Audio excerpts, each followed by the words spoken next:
Fast news 100.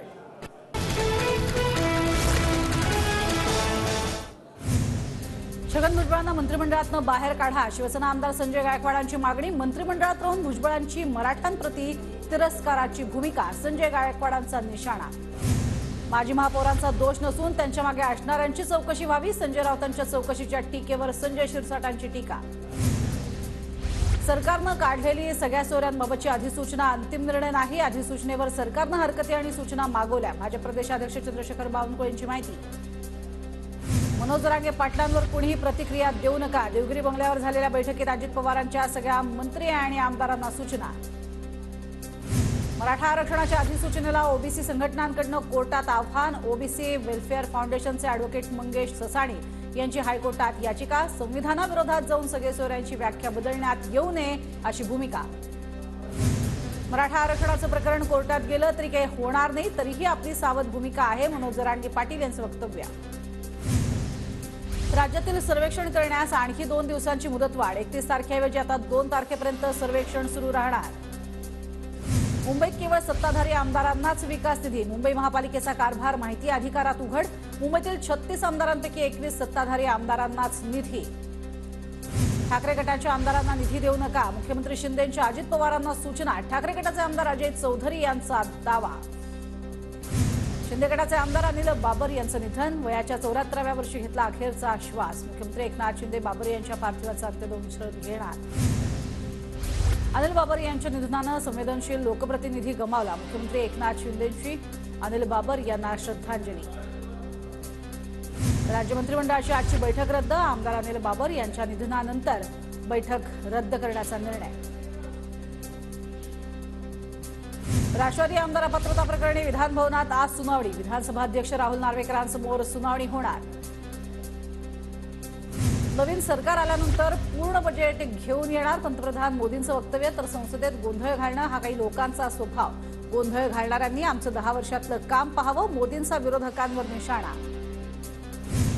भरती परीक्षेतील घोटाळ्यांसाठी नवा कायदा बनवणार. अर्थसंकल्पीय अधिवेशनात राष्ट्रपतींची माहिती. नारी शक्ती विधेयक मांडल्याबद्दल राष्ट्रपतींकडून सरकारचं अभिनंदन. भाजपचे 4 नेते ईव्हीएम बनवणाऱ्या कंपनीत संचालकपदी. नियुक्तीवर माजी केंद्रीय सचिवांचा आक्षेप. या शर्मांचं निवडणूक आयोगाला पत्र. ईव्हीएम बनवणाऱ्या कंपनीच्या संचालकपदी भाजपचे 4 नेते. 2024ची निवडणूक जिंकण्यासाठी भाजपचं नियोजन. संजय राऊतांचा आरोप. तर भाजप डरपोक पक्ष, ते लोकांमध्ये जाऊ शकत नाहीत अशी टीका.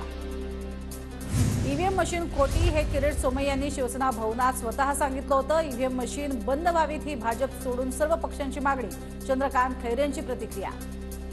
तथाकथित महायुती लोकसभेच्या 4 जागाही जिंकणार नाही, म्हणून मोदींना इथे वारंवार प्रचारासाठी यावं लागतंय. मोदींच्या महाराष्ट्र दौऱ्यावर संजय राऊतांची टीका. ईव्हीएम बद्दल रडण्यापेक्षा सरळ निवडणुकीच्या रिंगणात या. संजय राऊतांच्या ईव्हीएमवरच्या टीकेवर नितेश राणेंचं प्रत्युत्तर. देवगिरी बंगल्यावरील बैठकीत अजित पवार गटाची राज्यसभा निवडणुकीची रणनीती ठरली. कुठल्याही फॉर्मवर सही करू नका. कुठेही अनुमोदक होऊ नका. अजित पवारांच्या सूचना. सगळे घोटाळेबाज आता भाजप आणि शिंदे गटात गेलेत. खिचडी घोटाळ्याचे कंत्राट मिळालेल्या कंपन्यांची नावं जाहीर करा. खासदार संजय राऊतांचं राज्य सरकारला आवाहन. आमदार सूर्यकांत दळवी भाजपच्या वाटेवर. उद्धव बाळासाहेब ठाकरे गटाला आणखी एक धक्का. 1 फेब्रुवारीला बावनकुळेंच्या उपस्थितीत दळवी भाजपमध्ये प्रवेश करणार. आमदार रोहित पवारांची उद्या ईडी चौकशी. बारामती अॅग्रो कथित गैरव्यवहार प्रकरणी रोहित पवारांची दुसऱ्यांदा चौकशी होणार. परमबीर सिंग यांच्या विरोधातील खंडणी प्रकरण. सीबीआयकडून तपास बंद करण्याचा अहवाल सादर. आरोप सिद्ध करणारे पुरावे आढळले नसल्याचं सीबीआयकडून स्पष्टीकरण. झारखंडचे मुख्यमंत्री हेमंत सोरेन यांना अटकेची शक्यता. जमीन घोटाळा प्रकरणात सोरेन यांच्या विरोधात पुरावे असल्याचा ईडीचा दावा. अनिल जयसिंघानीला मुंबई उच्च न्यायालयाकडून जामीन मंजूर. अमृता फडणवीसांना ब्लॅकमेल आणि खंडणीच्या प्रकरणात जयसिंघानीला झाली होती अटक. नाशिकमधील काही बड्या बांधकाम व्यावसायिकांवर आयकर विभागाची छापेमारी. कर बुडवल्याप्रकरणी कारवाईसाठी आयकर विभागाच्या 100 टीम नाशिकमध्ये दाखल. 5 फेब्रुवारीपासून राज्यभरात ओबीसी महाएल्गार यात्रेचं आयोजन. मराठवाड्यातनं यात्रेला सुरुवात. भुजबळ आणि पडळकर नेतृत्व करणार. राष्ट्रीय ओबीसी महासंघाची आजपासून नागपूर जिल्ह्यात जनसंवाद यात्रा. ओबीसी जनगणना यासह विविध मागण्यांसाठी बबनराव तायवाड यांच्या नेतृत्वात यात्रा. ऑल इंडिया पॅन्थर्स सेनेच्या दीपक केदार यांनी सिल्वर ओकवर शरद पवारांची घेतली भेट। पॅन्थर्स सेनेनं भाजप विरोधातील लढाईसाठी पवारांना दिला पाठिंबा।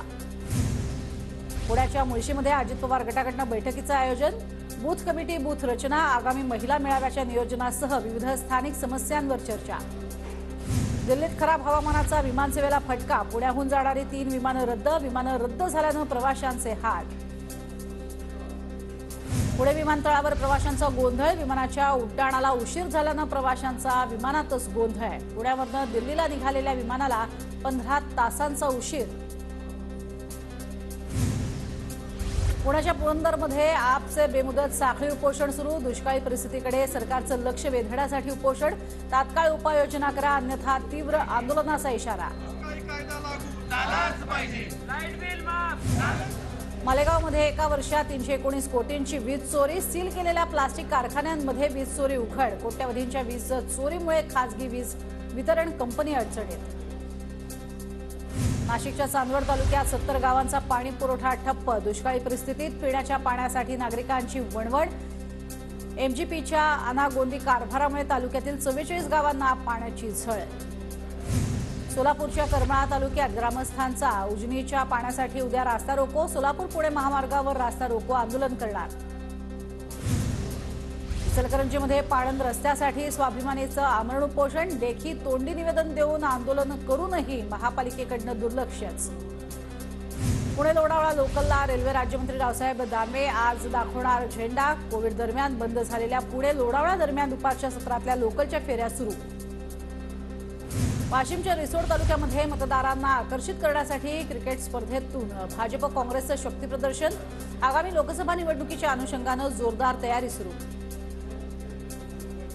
नागपूरमध्ये शिक्षण संस्थांकडून 12वीच्या प्रात्यक्षिक परीक्षेवरती बहिष्कार। भरती आणि वेतनाच्या प्रश्नासाठी शिक्षकांकडून 12वीच्या प्रात्यक्षिक परीक्षेचं साहित्य घेण्यासच नकार। गोरेगाव मुलुंड जोड रस्त्याच्या सर्वेक्षणाला आरेवासियांचा विरोध। सर्वेक्षणाला विरोध करणाऱ्या 18 आदिवासी बांधवांना मुंबई पोलिसांकडून अटक।